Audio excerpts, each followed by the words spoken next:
നമസ്കാരം. What A thriller of A match man. എന്ത് കളിയായിരുന്നു നേപ്പാൾ vs ഇംഗ്ലണ്ട്. നേപ്പാൾ ഒരു രക്ഷയിൽ ഇംഗ്ലണ്ടിനെ നല്ല രീതിയിൽ വെള്ളം കുടിപ്പിച്ചു. ഒരു അട്ടിമറിയുടെ വക്കത്ത് വരെ എത്തിച്ചിട്ട് ഇംഗ്ലണ്ട് കഷ്ടിച്ച് രക്ഷപ്പെട്ടു. എന്താ ഫൈറ്റിംഗ് സ്പിരിറ്റ് നേപ്പാളിൻ്റെ ഭാഗത്തു നിന്നുണ്ടായത്, ഒരു രക്ഷയില്ല. എന്തിനാ പറയുന്നത്, ഈ വേൾഡ് കപ്പിൽ അസോസിയേറ്റ് നേഷൻസ് കാണിക്കുന്ന ഫൈറ്റിംഗ് സ്പിരിറ്റ് ക്രിക്കറ്റിനെ സംബന്ധിച്ച് വലിയ ഒരു പോസിറ്റീവായിട്ടുള്ള ഒരു സൈനാണ്. അതായത് വലിയ ടീമുകളും ചെറിയ ടീമുകളും തമ്മിലുള്ള അന്തരം കുറഞ്ഞു വരുന്നു എന്നുള്ളത് വളരെ സന്തോഷിപ്പിക്കുന്ന ഒരു കാര്യമാണ്. കാരണം 20 ടീമിനെ വെച്ചിട്ട് ഈ വേൾഡ് കപ്പ് തുടങ്ങിയപ്പോഴത്തേക്ക് കഴിഞ്ഞ വേൾഡ് കപ്പിൽ നമ്മൾ കണ്ടു അത്ര വലിയ ഫൈറ്റിങ്സ് ഒന്നും ഈ അസോസിയേറ്റ് നേഷൻസ് കാണിച്ചിരുന്നില്ല. പക്ഷേ ഈ വേൾഡ് കപ്പിൽ നോക്കിക്കഴിഞ്ഞാൽ ഈ 2 വർഷത്തിനുള്ളിൽ അവരുടെ ഇമ്പ്രൂവ്മെൻറ്റ്സ് നമുക്ക് കാണാനായിട്ട് സാധിക്കുന്നു. പ്രത്യേകിച്ച് ഇന്ത്യയുമായിട്ട് കളിച്ചപ്പോൾ USA, അതുപോലെ തന്നെ പാകിസ്ഥാനുമായിട്ട് കളിച്ചപ്പോൾ നെതർലൻഡ്സ്, ഇപ്പോൾ നേപ്പാൾ, ഇംഗ്ലണ്ടിനെതിരെ എക്സലൻറ്റ് പെർഫോമൻസ്. ഒരു അസോസിയേറ്റ് നേഷനാണെന്ന് തോന്നത്തക്ക രീതിയിലല്ല അവർ പെർഫോം ചെയ്തത്. ഇന്ന് ഇംഗ്ലണ്ടിനെ ശരിക്കും വെള്ളം കുടിപ്പിച്ചു. അവസാനം ഇംഗ്ലണ്ടിൻ്റെ ഓരോ പ്ലെയേഴ്സിൻ്റെയും തൊണ്ടയ്ക്കകത്തൂടെ തീ ഇറങ്ങി, ഓരോ ശ്വാസം എടുക്കുമ്പോഴും തീയായിരുന്നു ഇറങ്ങിപ്പോകുന്നത്. അതുപോലെ അവരെ ടെൻഷൻ അടുപ്പിച്ച് അവരെ മുൾമുനയിൽ നിർത്തിയ ഒരു പെർഫോമൻസ്. ബോളിങ്ങിലാണെങ്കിൽ ശരി, ഇംഗ്ലണ്ടിനെ പോലെ ഇത്രയും എക്സ്പ്ലോസീവായിട്ട് ഇത്രയും ഡീപ്പായിട്ട് ബാറ്റ് ചെയ്യുന്നൊരു ടീമിനെ ഇവർ ഇത്രയും പിടിച്ച് കെട്ടിയത് തന്നെ, അതായത് 184 റൺസിൽ പിടിച്ച് കെട്ടിയെന്ന് പറയുന്നത് തന്നെ വലിയൊരു കാര്യമാണ്. പിന്നീട് വന്നിട്ട് ബാറ്റിങ്ങിൽ ജോഫ്ര ആർച്ചറിനെ എടുത്തിട്ട് അടിച്ചാടി. അതുകൊണ്ട് ആദിൽ റഷീദിനെ 3 ഓവറിൽ 42 റൺസാണ് അടിച്ചു കൂട്ടിയത്. എക്കോണമി 14ആണ്. ആദിൽ റഷീദ് എന്ന് പറയുന്നത് നല്ല രീതിയിൽ വിക്കറ്റ് ടേക്കിംഗ്, വൈറ്റ് ബോളിൽ ഇംഗ്ലണ്ടിൻ്റെ ഏറ്റവും നല്ല വിക്കറ്റ് ടേക്കർ. ഈ റീസെൻറ്റ് ഹിസ്റ്ററി നോക്കുകയാണെന്നുണ്ടെങ്കിൽ നല്ല രീതിയിൽ ഫ്ലൈറ്റും ഡ്രിഫ്റ്റൊക്കെ വെച്ച് ബാറ്റ്സ്മാനെ വട്ടം കറക്കിക്കൊണ്ടിരുന്ന ഒരു ബോളറിനെ അവർ എടുത്തിട്ട് അടിച്ചത് 14 റൺസ് പെർ ഓവറാണ്. അതുപോലെ തന്നെ ജോഫ്ര ആർച്ചറിനെ ഫസ്റ്റ് ഓവറിൽ അടിച്ചു. അതുപോലെ തന്നെ ഫൈനലിൽ വന്നിട്ട് ലാസ്റ്റ് 3 ഓവേഴ്സിൽ 17th or 18th ഓവറിൽ അവിടെയും ജോഫ്ര ആർച്ചറിന് അടി. ലോകേഷ് ബാം 2 6 ആർച്ചറിനെ അടിച്ചത് ഒരു രക്ഷയില്ലായിരുന്നു. എന്താ ഫൈറ്റിംഗ് സ്പിരിറ്റ്. ഒരു രീതിയിലും അവർ വിട്ടുകൊടുക്കാൻ തയ്യാറല്ലായിരുന്നു. ഒരു രീതിയിൽ അവർ അടിയോറ് പറയാൻ തയ്യാറല്ലായിരുന്നു. ഓൾവേസ് ആ അവസാന ബോൾ വരെ അവർ ആ ഗെയിമിലുണ്ടായിരുന്നു. It's not easy. അതായത് ഒരു അസോസിയേറ്റ് നേഷനെ സംബന്ധിച്ച് ഇത്ര എക്സ്പീരിയൻസ്, ഇപ്പോൾ ഇൻ്റർനാഷണൽ ടീം, ഇപ്പോൾ ഇംഗ്ലണ്ടൊക്കെ നോക്കുകയാണെങ്കിൽ ഇൻ്റർനാഷണൽ ടീമുമായിട്ട് സ്ഥിരം കളിക്കുന്നതാണ്. ഇൻ്റർനാഷണൽ ലെവലിൽ ഈ ലെവൽ ഓഫ് ക്രിക്കറ്റ് സ്ഥിരം കളിക്കാത്ത ഒരു ടീമിനെ സംബന്ധിച്ച് ഇംഗ്ലണ്ടിനെ പോലെ ഒരു ടീമിനെയൊക്കെ കൊണ്ടുവന്നിട്ട് ഈ ലെവലിലേക്ക്, ഈ ഒരു അവസ്ഥയിൽ കൊണ്ടെത്തിക്കുക എന്ന് പറഞ്ഞാൽ excellent performance. Hats of two Nepal. ഒന്നും പറയാനില്ല. അവർക്ക് അഭിമാനിക്കാനേ ഉള്ളൂ. അവർക്ക് ഈ കളി ജയിച്ചില്ല എന്ന് പറഞ്ഞ് വിഷമിക്കാനൊന്നുമില്ല, തല കുനിക്കാനൊന്നുമില്ല. തീർച്ചയായിട്ടും തല ഉയർത്തി തന്നെ നേപ്പാളിന് പോകാനായിട്ട് പറ്റും. അത്രയ്ക്ക് ഗംഭീര പെർഫോമൻസ് ആയിരുന്നു നേപ്പാളിൻ്റെ ഭാഗത്തുനിന്നുണ്ടായത്. ത്രില്ലർ എന്ന് പറഞ്ഞാൽ ത്രില്ലർ. ഈ വേൾഡ് കപ്പിലെ ഏറ്റവും മികച്ച ത്രില്ലർ ഇതുവരെ ഉള്ളതിൽ ഇത് തന്നെയാണെന്ന് നമുക്ക് ഉറപ്പിച്ച് പറയാൻ പറ്റും. Super performance. ഇതിനകത്ത് ആർച്ചറിനെ നമ്മൾ പറഞ്ഞല്ലോ, ആർച്ചറിനെ 10 റൺസ് വെച്ച് അടിച്ചു. ലൂക്ക് വുഡിനെ അതുപോലെ തന്നെ 10 റൺസിന് മേളിൽ വെച്ച് അടിച്ചു. ഇംഗ്ലണ്ടിൻ്റെ ബോളിങ്ങിൽ അടി കൊള്ളാത്തത്, അവരെ സേവ് ചെയ്തത് ഒരുപക്ഷെ ലിയാൻ ഡോസനാണ്. ലിയാൻ ഡോസണ് വളരെ എക്കണോമിക്കലായിട്ട് എറിഞ്ഞു. 5.25 ആയിരുന്നു ലിയാൻ ഡോസൻ്റെ എക്കണോമി. അതുപോലെ തന്നെ സാം കറൻ ബോളിങ്ങിൽ നല്ല 6.75 എക്കോണമിയിൽ ഒരു വിക്കറ്റ് ഇട്ടു. പ്രത്യേകിച്ച് ലാസ്റ്റ് ഓവറിൽ ആ ഒരു ടെൻഷനെ അതിജീവിച്ചുകൊണ്ട് കൃത്യതയോടെ ബോൾ ചെയ്തു. അതിനകത്ത് സാം കറിനെ സമ്മതിച്ചു കൊടുത്തേ പറ്റത്തുള്ളൂ. It's not easy. ഇത്രയും, അതിപ്പോൾ നേപ്പാൾ അതൊന്നും പറഞ്ഞിട്ട് കാര്യമില്ല, ഇത്രയും അടി വാങ്ങിച്ച് നിൽക്കുന്ന ഒരു ടീം ലാസ്റ്റ് ഓവറിൽ 10 റൺസ് മതി എന്ന് പറയുമ്പോൾ ഏത് ബോളറായാലും ഒരു ബോൾ കയ്യിൽ നിന്ന് പോകാനുള്ള ചാൻസ് ഉണ്ട്. പക്ഷേ സ്ലോവേഴ്സും കട്ടേഴ്സും ഒക്കെ വെച്ചിട്ട് നല്ല രീതിയിൽ കണ്ടെയ്ൻ ചെയ്ത് ആ ഓവർ പിടിച്ച് വിജയം ഇംഗ്ലണ്ടിന് സമ്മാനിക്കാനായിട്ട് സാം കറിന് സാധിച്ചു എന്നുള്ളത് സാം കറിൻ്റെ വലിയൊരു പോസിറ്റീവാണ്.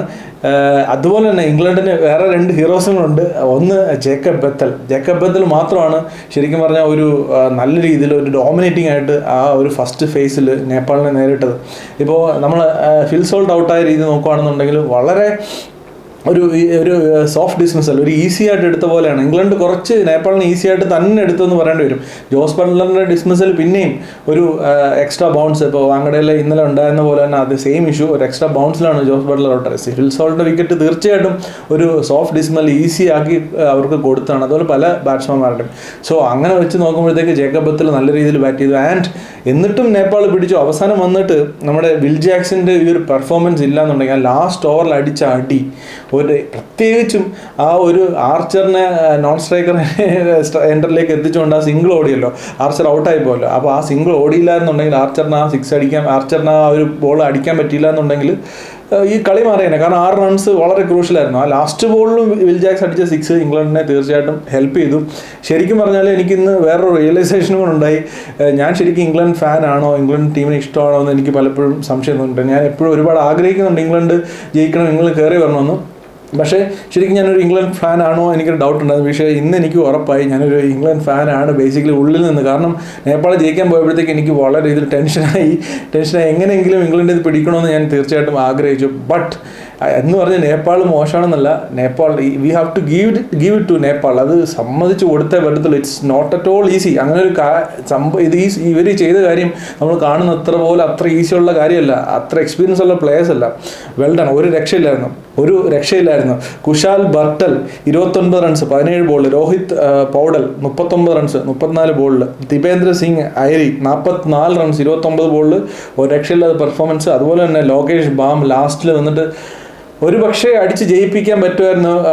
ആ ഒരു ലാസ്റ്റ് ഓവറിലെ ലാസ്റ്റ് 2 ബോള് എന്താ പറയുന്നത്, ആ ഒരു അവസാനത്തെ 2 ബോളും കൂടെ ആ ഒരു ധൈര്യം, അതൊരു പ്രത്യേക ധൈര്യമാണ്. ആ ലാസ്റ്റ് ബോൾ എന്തായാലും അറിയാം. ഇപ്പോൾ ലാസ്റ്റ് ഓവറിൽ സാം കറൻ എറിഞ്ഞ 6 ബോളിൽ സ്ലോവേഴ്സും കട്ടേഴ്സും ഒക്കെ ആണെന്നുണ്ടെങ്കിൽ ഒരു ബോൾ ഒരു ഔട്ട് ഓഫ് ദി ബോക്സ് ചിന്തിച്ച് ഒന്ന് സ്കൂപ്പ് ചെയ്യാനോ അല്ലെങ്കിൽ ഒരു റാം ഷോട്ട് കളിക്കാനോ ഒരു ധൈര്യം അത് അവർക്ക് ഇല്ലാതെ പോയതാണ് നേപ്പാളിനെ സംബന്ധിച്ചൊരു പ്രശ്നമായത്. അത് ചെയ്തിരുന്നുണ്ടെങ്കിൽ അത് ചെയ്യണമായിരുന്നു. കാരണം സ്ട്രൈറ്റ് അടിക്കാൻ ബോളിന് സ്പീഡ് തരുന്നില്ല, അടിക്കാൻ പറ്റുന്നില്ല, അത്ര കൃത്യതയോടെ എറിയുന്നത് കാണുമ്പോൾ ഒരു റാം ഷോട്ടിന് തീർച്ചയായിട്ടും ട്രൈ ചെയ്താൽ അതിനുള്ളൊരു ധൈര്യം അവർക്കില്ലാതെ പോയത് ഒരുപക്ഷെ എക്സ്പീരിയൻസ് കുറവായിരിക്കാം. പക്ഷേ ഒരിക്കലും തലകുനിക്കേണ്ട ആവശ്യമില്ല. എക്സലൻറ്റ് പെർഫോമൻസ് തന്നെയായിരുന്നു. എന്തായാലും ഇംഗ്ലണ്ടിൻ്റെ പെർഫോമൻസ് പറഞ്ഞാൽ ജോസ് ബട്ട്ലർ 26 റൺസ് 17 ബോളിൽ, ജേക്കബ് ബത്തൽ 55 റൺസ് 35 ബോളിൽ, ഹാരി ബ്രൂക്ക് സൂപ്പർ ബാറ്റിംഗ് ആയിരുന്നു 53 out of 32 balls and Will Jacks 39. Will ജാക്സിൻ്റെ ഇന്നിങ്സ് ആയിരുന്നു ഏറ്റവും ക്രൂഷ്യൽ. വിൽ ജാക്സിൻ്റെ ഇന്നിങ്സ് ആണ്. അവിടെ അടിച്ച റണ്ണിലാണ് ഇംഗ്ലണ്ട് ഇത് പിടിച്ചു നിന്നത്. നേപ്പാളിൻ്റെ സന്ദീപ് ലമിച്ചാനെ 4 ഓവറിൽ 25 റൺസ് വിട്ടു കൊടുത്തുള്ളൂ, 1 വിക്കറ്റ് എടുത്തു. 6.25 എക്കോണമിയിൽ ദിപേന്ദ്ര സിംഗ് ഐരി 3 ഓവർ എറിഞ്ഞുള്ളൂ, 23 റൺസ് വിട്ടു കൊടുത്തു, 7.76. ആൻഡ് നയൻ യാദവ് 3 ഓവർ എറിഞ്ഞുള്ളൂ. ഇതിനകത്ത് എനിക്ക് ഏറ്റവും മനസ്സിലാവാത്ത കാര്യം, ഈ ദിപേന്ദ്ര സിംഗ് ഐരിയും അതുപോലെ നയൻ യാദവ് 3 ഓവർ എറിഞ്ഞുള്ളൂ. എങ്കിലും എക്സ്പെൻസീവ് ആയിട്ടുള്ള മറ്റ് ബോളേഴ്സ് 4 ഓവറിൻ്റെ കോട്ട കംപ്ലീറ്റ് ചെയ്തു. അത് ഒരുപക്ഷെ ഈ ഓവേഴ്സ് അലോക്കേറ്റ് ചെയ്യുന്നതിനുള്ളൊരു ഇൻഎക്സ്പീരിയൻസ് കൊണ്ടാണോ എന്താണോ എന്ന് എനിക്കറിയില്ല. ബട്ട് അവിടെ ഒരു പ്രശ്നം കണ്ടു. പക്ഷേ ബാറ്റിങ്ങിലൊന്നും പറയാനില്ല കേട്ടോ. ആർച്ചറിനൊക്കെ ആക്രമിച്ച രീതി ആൻഡ് മിഡ് ഓവേഴ്സിലും അവർ റൺ റേറ്റ് താഴേക്ക് പോവാതെ അവർ മെയിൻറ്റെയിൻ ചെയ്ത് അടിച്ചുകൊണ്ടിരുന്നു. ആദിൽ റഷീദിനെ അടിച്ച അടി റിവേഴ്സ് സ്വീപ്പിൽ ഒരു 6 അടിച്ചു. അതൊക്കെ അസാധ്യമായ കോൺഫിഡൻസ് ഉണ്ടെങ്കിലേ ഒരു അസോസിയേറ്റ് നേഷൻ അല്ലെങ്കിൽ ഇത്ര എക്സ്പീരിയൻസ് ഇല്ലാത്ത ഒരു പ്ലെയറിന് ആദിൽ റഷീദിനെ പോലുള്ള ഒരു ബോളറിന് അല്ലെങ്കിൽ ജോഫ്ര ആർച്ചറിനെ പോലുള്ള ബോളേഴ്സിനെയൊക്കെ എടുത്തിട്ട് ഇമ്മാതിരി അടി അടിക്കണമെന്നുണ്ടെങ്കിൽ അവരുടെ ധൈര്യം സമ്മതിച്ചു കൊടുത്തേ പറ്റൂ. സൈസിൽ കുറച്ച് ചെറുതാണെന്നുള്ളൂ, മനസ്സിൻ്റെ പവറിനോ അല്ലെങ്കിൽ ശരീരത്തിൻ്റെ പവറിനോ ഒരു കുറവുമില്ല. ജില്ലെന്നാണ് നിൽക്കുന്നത് നേപ്പാളിൻ്റെ പ്ലെയേഴ്സ്. റോക്കറ്റാണ് എല്ലാവരും, റോക്കറ്റ് ഫീൽഡിലും അതുപോലെ തന്നെ. ഇൻഎക്സ്പീരിയൻസ് എല്ലാ ഇതിലും അവരുടെ എക്സ്പീരിയൻസ് ഇല്ലായ്മ നമുക്ക് വിസിബിളായിട്ട് കാണാൻ പറ്റുമായിരുന്നു. ഫീൽഡിങ്ങിലായാലും ശരി, അതുപോലെ തന്നെ ബോളിങ്ങിൽ, ക്യാപ്റ്റൻസിയുടെ കാര്യത്തിൽ, അതുപോലെ ബാറ്റിങ്ങിൽ വന്നപ്പോൾ അവസാനം അതൊക്കെ ശരിയാണ്. പക്ഷേ ഈ ഒരു റേഞ്ചിൽ നിൽക്കുന്ന ഒരു ടീമിനെ അടിക്കുക എന്ന് പറഞ്ഞാൽ അവർക്ക് തല ഉയർത്തി തന്നെ നേപ്പാളിന് ഡെയിൽ സ്റ്റൈൻ്റെ ഒരു ട്വീറ്റ് ഉണ്ടായിരുന്നു. അതിനുശേഷം എന്ത് സഹായം വേണമെന്നുണ്ടെങ്കിൽ in future I will be there എന്ന് പറഞ്ഞിട്ട് ഉള്ള രീതിയിൽ ഡെയിൽ സ്റ്റൈൻ ഒരു ട്വീറ്റ് ചെയ്തിട്ടുണ്ടായിരുന്നു. എല്ലാവരുടെയും മനം കവർന്ന ഒരു പെർഫോമൻസ് ആണ് നേപ്പാൾ. എല്ലാവരും ഇങ്ങനെയൊക്കെയാണ്. ഇതിപ്പോൾ കളി ജയിക്കണമെന്നൊന്നുമില്ല, ഇങ്ങനെയൊക്കെയാണ് ഒരു ടീമിൻ്റെ പെർഫോമൻസ്. ഇപ്പോൾ നമ്മൾ അഫ്ഗാനിസ്ഥാനെ നമുക്കറിയാം. അഫ്ഗാനിസ്ഥാൻ ഏത് രീതിയിൽ കടന്നിട്ട് കഴിഞ്ഞ ഒരു ഫ്യൂ ഇയേഴ്സിൽ ക്രിക്കറ്റിൽ അവരൊരു നില അല്ലെങ്കിൽ ഒരു വില നേടിയെടുത്ത എങ്ങനെയാണ്, അതുപോലെ തന്നെ നേപ്പാൾ ഈ ഒരു മത്സരം കൊണ്ട് അവർ ക്രിക്കറ്റ് വേൾഡിൽ ഈ ലെജൻസിൻ്റെ ഇടയിൽ അല്ലെങ്കിൽ ക്രിക്കറ്റിനെ പറ്റി ഉറ്റുനോക്കുന്ന എല്ലാ എന്തൂസിയാസ്റ്റിൻ്റെ ഇടയിൽ ഒരു വില അവർ നേടിയെടുത്തു ഈ ഒരു ഒറ്റ മാച്ച് കൊണ്ട്. അതൊരു ചെറിയ കാര്യമല്ല, വിജയത്തെക്കാട്ടി വളരെ വലിയ ഒരു കാര്യമാണ് ഒരു ടീമിന് ഇങ്ങനെ ഒരു അച്ചീവ്മെൻ്റ് എന്ന് പറയുന്നത്, ഈ ഒരു സ്ഥാനം നേടിയെടുക്കുക എന്ന് പറയുന്നത്. സോ പാകിസ്ഥാനായാലും ബംഗ്ലാദേശ് ആയാലും ഇത് പറയുന്നുണ്ട് പാകിസ്ഥാൻ മോശമാണെന്നല്ല, ബംഗ്ലാദേശിൻ്റെ കാര്യം പറയാം, എത്രയോ നാളായിട്ട് അവർ കളിക്കുകയാണ്. പക്ഷേ ഒരു ICC ടൂർണമെൻറ്റിലോ അല്ലെങ്കിൽ ഒരു നല്ലൊരു ഇതിൽ വന്നിട്ട് അവരുടെ ഒരു പെർഫോമൻസ് നമ്മൾ അങ്ങനെ ഒരു പെർഫോമൻസ് കാണുന്നില്ല. പക്ഷേ അവരുടെ ഷോയും വർത്തമാനമൊക്കെ അതിൻ്റെ മേളിൽ നിൽക്കുകയാണ്. ഇപ്പോൾ പാകിസ്ഥാൻ്റെ ആയാലും റീസെൻറ്റ് ടൈംസിൽ പാകിസ്ഥാനും അത് തന്നെയാണ് സ്ഥിതി.